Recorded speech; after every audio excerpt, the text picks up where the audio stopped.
Raise your hand. Just miserable. Why show up? Come in complaining every day. The best day on the job is when they're absent. Am I right? So this is where Joe was. So this doctor told Joe, hey man, you're going to die with this brain cloud. And you know something? All of Joe's other illnesses left. Joe decided to live. Joe decided to live his life. Now that is interesting. A psychiatrist did a study and he was talking about how his patients reacted when they got information that they were going to die immediately. He said that many of these patients that had gone through years of therapy that should have been making decisions about their careers or about their marriage or about their circumstances, and somehow or another they were stuck and didn't have the personal power or the wherewithal or the willpower to act in their own best interests. But when they were told, listen, you've got 3 months to live or you got 6 months to live, all of a sudden these people who were initially victims or powerless, all of a sudden they started acting in their own best interests. They started living their lives. And it's amazing to me that what a paradox, that once people are told they're going to die, all of a sudden they start seeing the daisies in life. They start seeing the beauty in life. I remember it's a monologue. And it's called The Last Mile. It's a monologue about a guy who was sentenced to die in the electric chair for a crime that he did not commit. And he was pleading to the jury to understand his case. And I remember one of the parts of the monologue where this guy talking to the jury and talking to himself and going the whole gamut of emotion. And I remember something he said that struck me right now. He said, you know, he said, it's queer, ain't it? How even though life has done you wrong, somehow you still want to live.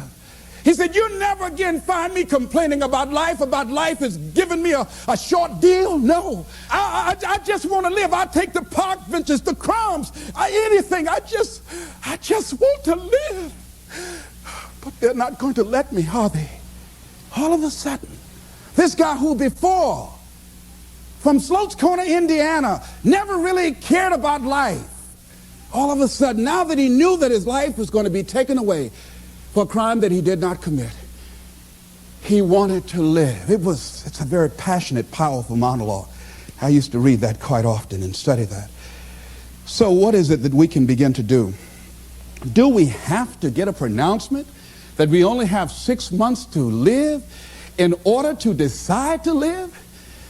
In order to live in a spirit of integrity? See, most of us go through life living a lie. The Platters had a song, oh yes, I'm the great pretender. What a beautiful voice. Oh, don't faint, it's okay, it's all right. It's all right. Whew. Now I hit that note, it just gives me a chill. But anyhow, that many of us go through life being great pretenders. We should get an Academy Award.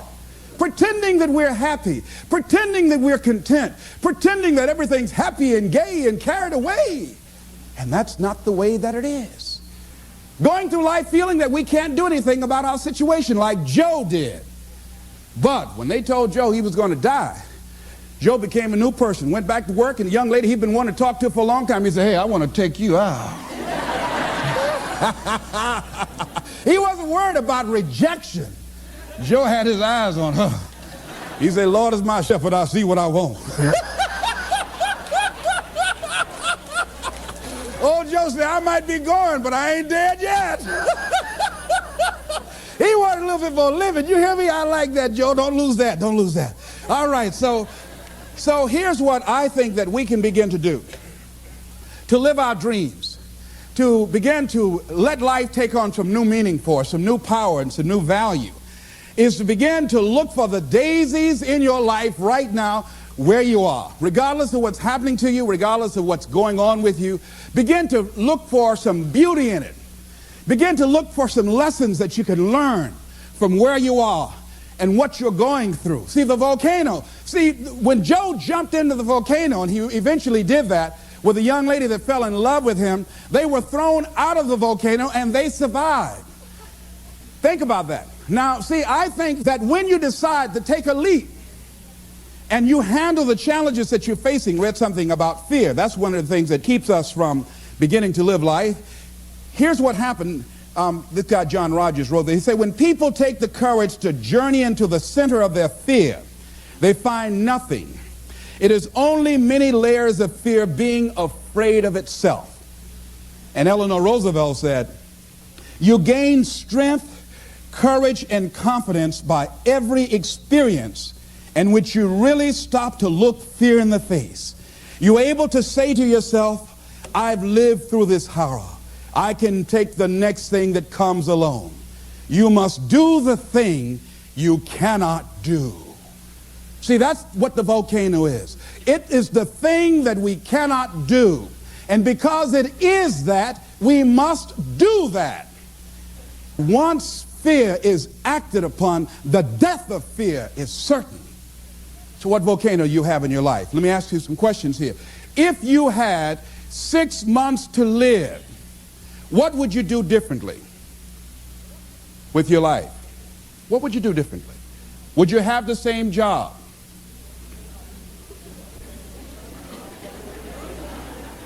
Would you be worried about things that you're worried about right now? Would you have the same relationships? Would you have the same people in your life? I was sitting on the House of the Ohio legislative floor. I'd just been elected for the 3rd time as the chairman of the Human Resource Committee, powerful, prestigious position, and I was reading a book on how to manage your time in your life, and it talked about what are your long-range goals 2 to 3 years from now, what are your short-range goals, 6 months goals, and then it said, if you had 3 months to live, what would you spend your time doing? So I wrote down I would spend my time, one thing, I would resign from the legislature, I would go back to Miami, and I would buy my mother a home, something I'd promised myself that I was going to do, and I had continued to procrastinate and put all kind of reasons why I couldn't do it. And, you know, I wanted to make sure that she was financially secure, my children would be financially secure. And I would do lectures, and I would go around talking to people and working with kids. That's what I said I would do. Then it turned to the next page, and it said, for all you know, you don't have 3 months to live. You might die today. So whatever you wrote on the last page, you want to spend as much of your time doing that today. So I looked at Mr. Vern Reif, the Speaker of the Ohio Legislature, and I said to the guy on my right, State Representative Mike Stenziano out of the Ohio State District, I said, Stenzi, 25 years from now, who would care what legislation we passed? He said, nobody would care 1 year from now. Now here's what was happening with me. I came to the Ohio Legislature with great expectations. There are things I wanted to do. I wanted to make a change in society. I wanted to make an impact. But I was just disillusioned after being there for a while. I introduced some legislation that I'd worked months to get this legislation passed, got it out of subcommittee, voted to the major committee, and then went from there to the reference committee, and then they introduced it on the Ohio legislative floor. And this legislation was designed to provide protection for senior citizens and poor people who bought money orders. People buy money orders thinking that it's cash. But what they did not know that there's no bond or insurance security in the event that the money order company files bankruptcy. And so this company filed bankruptcy and just left a lot of people just holding worthless paper. So I wanted to introduce some legislation so that senior citizens would not be victims of this anymore. After months of hard work, after introducing the bill and having the votes lined up, guy raised his hand, Mr. Speaker. Mr. Reif said yes. He said, I'd like to introduce the amendment for Mr. Brown's bill. He said, we will hear the amendment. He said, I'd like to amend it and change the word shall to may. I said, excuse me, Mr. Speaker, may I speak, please? Yes. I said, ladies and gentlemen of the Ohio Legislature, this legislation is not something we wanted to make it optional to provide protection for Ohioans and senior citizens. We want to make it mandatory. And then this guy said, no, Mr. Speaker, I just think that he's taking it a little too far. This is an honorable gesture on behalf of the state, but he's taking it too far. Let's make it optional and leave it up to the goodwill of these money order companies to provide for the protection. Let's have the vote. And they had the votes, and I lost. And I said, oh, wait, this is not why I came here. And then all of a sudden, this job that at one point had meaning to me and value, it no longer had that for me. And all of us have had some experiences where you went to a job and you were excited about that job. Boy, it had so much promise, and then you got there, so much you wanted to do. You thought it was an opportunity for upward mobility and growth and development and expansion. And all of a sudden, after you got there, you found out it was nothing but a glorified cubbyhole. Old grave with no dirt on it. So it became very depressing going to work. And so that's what happened to this guy, Joe. And a lot of us have done that before. I used to get my headache start throbbing on Sunday afternoon after the Sunday afternoon football game, a basketball game. I just hated to go to work. Some days I just drive by just for nothing, just drive on by. I came back, though. I came back. Because I had bills. I came back, you know. Many of us stay in relationships like that. I had a friend talking to. She said she was so miserable in her marriage that one day she went home. I said, when did you get your divorce now? She said, she said, I went home, put the key in the door, and she said, I couldn't go in. She said, I was so depressed, had so much pain in my body. She said, I couldn't just walk in. She said, I dropped to my knees. She said, I had to crawl in. I had to crawl in the house because I just couldn't. She said, I knew then I had to get a divorce. So that what happened to Joe. And Joe decided to act on that. So what can we do? Well, here's what we can do. Wherever you are, decide that you're going to focus your time. I lost my job in broadcasting, and it was a major blow to me because broadcasting was all that I had. That's all that I knew. I'd been doing that for like 15 or 20 years, and that was my specialty. But because I was so controversial and couldn't keep my mouth closed, I lost my job. You know, and so it was a depressing time for me, and I could not find a job immediately. No one would hire me locally, and because I was good, and I would send off my audition tapes to other radio stations, program directors would hear it, and they wouldn't bring me in. I was a seasoned veteran. So you have that experience. If you're real good, many people will perceive you as a threat, and they won't hire you because they want somebody that they can control, and they don't want anybody in there that's going to outshine them. See, sometimes being good can be a liability to you. Am I right? Sometimes women have to scale down their ambitions and drive and what they can do in deference to men's egos. So what I did was, in the meantime and in between time, I started focusing on my flowers. I got into flowers. See, they say when I was a kid that an idle mind is the devil's workshop. You know that's true? See, if you don't have anything on your mind, you know your mind can play all kinds of tricks on you, you know. See, when I wasn't busy, sometimes I wanted to call Bert Childs. I said, Bert, can I get my job back? My mind would say, well, if all you had to do just keep your mouth shut, now you unemployed. Running your mouth, walk, walk, walk, walk, walk, walk, walk, walk. Why'd you just shut up? They told you to shut up. Man told you you're going to get fired. No, you had to keep on talking. Oh, ego, ego, ego, ego. Now you're unemployed. Won't nobody hire you because your mouth too big, mouth too big. Stop beating myself up. Why didn't I shut up? Boy, you're right, you're right. You know the voice. You ever talk to yourself? Raise your hand. You know what I'm talking about? You ever talk to yourself? So I just kept busy. I started working on flowers. I got it really into flowers.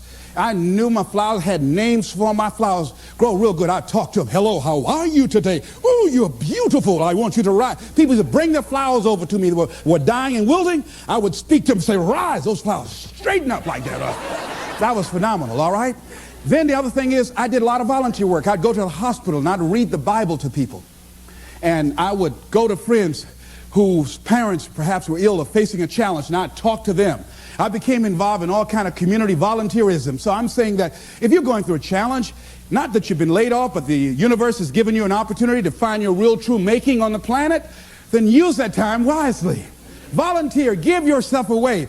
My high school teacher, Charles L. Williams, said something I love. He said, love and happiness are like perfumes.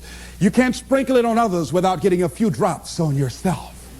Isn't that beautiful? See, what you give is what? What you get. All right, repeat after me, please. I'm going to give my life away. Because what you give is what you get. Shake somebody's hand on your right and left and say, share some happiness.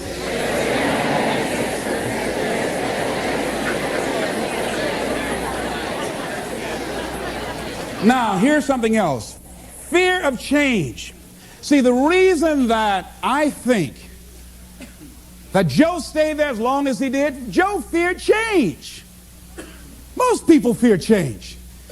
A lot of people stay in jobs where they're miserable, or stay in relationships where they're miserable. Sometimes in order to begin to see the daisies in life, you've got to be willing to change cities, change friends, change relationships, change jobs. See, after a while you get bored doing the same old thing in the same old way, day in and day out. Human beings were designed to achieve. And when you're not on a path of developing your greatness and growing and being more productive and being more effective, then your life literally becomes depressing, just like Joe.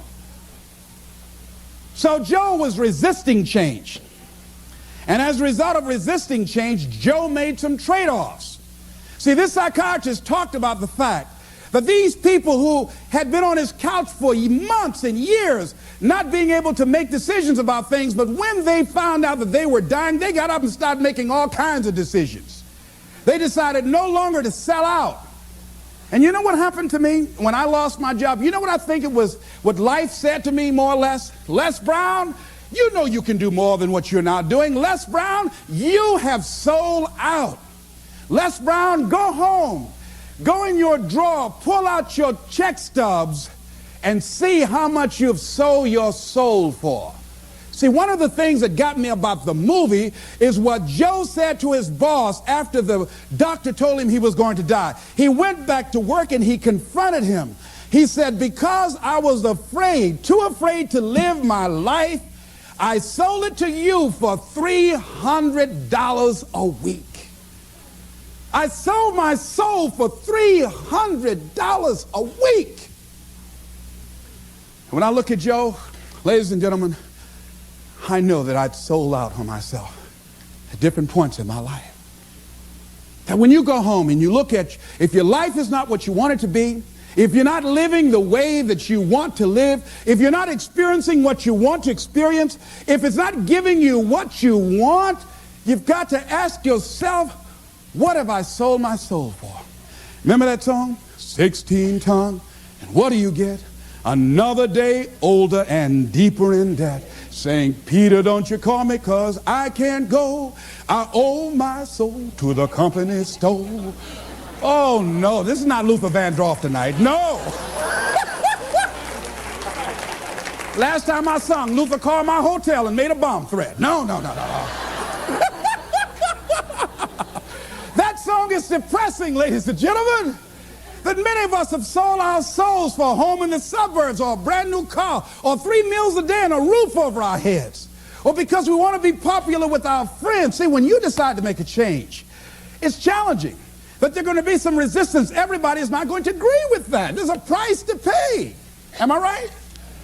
See, when I had to think about getting a divorce, it was time for me to grow. And sometimes you stay in a situation too long. Many times you say, well, I need to do it for the kids. Well, see, staying there too long can be harmful to the kids. I had a friend of mine who finally got a divorce after agonizing it. She said, I stayed there as long as I did for the kids. She said, but if I had it to do over again, I would have left sooner, because it wasn't healthy for them. And it wasn't healthy for me. Many of us stay in jobs where it's no longer good for us to be there. But because we can't see ourselves having the capacity to do more and to achieve more, and can't see life after that job, we stay there as victims, volunteer victims. Because nobody's making us do it. We volunteer to be victims. We volunteer not to be in charge of our destiny. We volunteer. We willingly do it. If you're going to sell out, don't do it in a hurry. Do it slowly. Let somebody come and have to take it from you. Don't just give it up willingly. And that's what Joe had done. Thinking about a guy who, he had everything going for him. Went to Harvard, became a lawyer, joined a large prestigious law firm, married the perfect wife, had children, and guess what? He was going through the motions day in and day out, but it wasn't giving him what he wanted out of life. He was going through an act. He was acting out a role. And one day, he couldn't get out of bed. He was just there in bed, couldn't get up, paralyzed. They got the doctors. They looked at him, examined him from head to toe. It said there's nothing physically wrong with him. Get up, John, come on, get up. He couldn't get up. He stayed like that for months, had to take therapy. See, because there was dis-ease, there was conflict in his body. Many times when life calling on us to change and to grow and to expand, we said, no, I don't want to hear that. No, we resist that. So we can go back to that lifestyle of mediocrity. We resist that change, that growth. We go back so we can go back to sleep. Winston Churchill said the truth is incontrovertible. Malice may attack it, ignorance may deride it, but at the end, there it is. Carlyle said, truth crushed to earth shall rise again. And we know scripture says, ye shall know the truth, and the truth shall set you free. But the truth that will set men free is the truth that men don't want to hear. See, we don't want to hear. You got to change. You got to take responsibility for your stuff. You got to clean your act up. You are not your act. You need to get your life together. We don't want to hear that. We want to talk about the circumstances. We want to talk about how bad things are, why we can't do it. See, that's where Joe was. So what we have to do is decide to live with integrity in our relationships and the things that gives our lives some meaning. Stop pretending and decide to become real. Decide that we're not going to trade off, because we don't realize what we have in our hands.